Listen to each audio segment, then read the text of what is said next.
नमस्कार. माझे नाव वैभव अडसरे. मी लोमेश कॅम्प्युटरचा संचालक.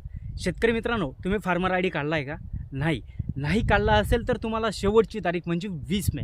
20 मेच्या आत तुम्ही फार्मर आय डी काढून घ्या.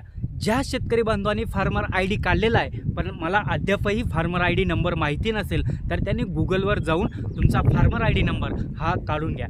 कारण 20 मे नंतर हे आपलं जे ॲग्रिस्टेकचं पोर्टल आहे ते बंद होणार आहे. त्याच्यानंतर तुम्ही फार्मर आय डी नंबरसुद्धा काढू शकत नाही.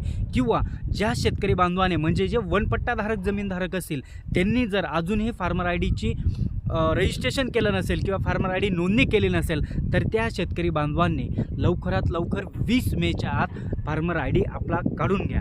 वनपट्टाधारक म्हणजे जे वर्ग 2ची जमीन असेल, काहींची निघालेली आहे पण काहींची ज्या वनपट्टाधारकांची जमीनचा फार्मर आय डी निघाला नसेल तर त्या आता जे सद्यस्थितीला चालू आहे की वनपट्टाधारकांचा फार्मर आय डी करणे हे 1 तारखेपासून गव्हर्नमेंटने चालू केले.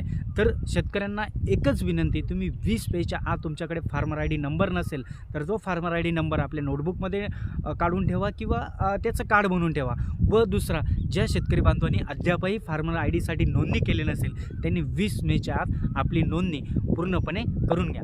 फार्मर आय डी का गरजेचं आहे? तुम्हाला PM किसान योजनेचा लाभ भेटेल. त्याच्यानंतर जी पीक कर्ज योजना असेल किंवा पीक कर्ज काढायचं असेल किंवा कर्जमाफी असेल त्या ठिकाणी पण तुमचा फार्मर आय डी हा मागितला जाऊ शकतो. PM किसानचा योजनेचा लाभ घ्यायचा असेल त्या ठिकाणी पण पीक विमाच्या वेळेस तुम्हाला पण फार्मर आय डी लागणार आहे. म्हणजे विविध योजनांचा जर तुम्हाला फॉर्म भरणं आहे, पोकरा असेल, महाडीपीडी असेल, त्या ठिकाणी तुम्हाला फार्मर आय डी हा नंबर गरजेचाच आहे. म्हणून तुमच्याकडे फार्मर आय डी नंबर आहे का नाही सगळ्या शेतकरी बांधवांनी चेक करा.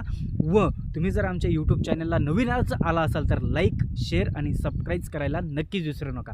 धन्यवाद.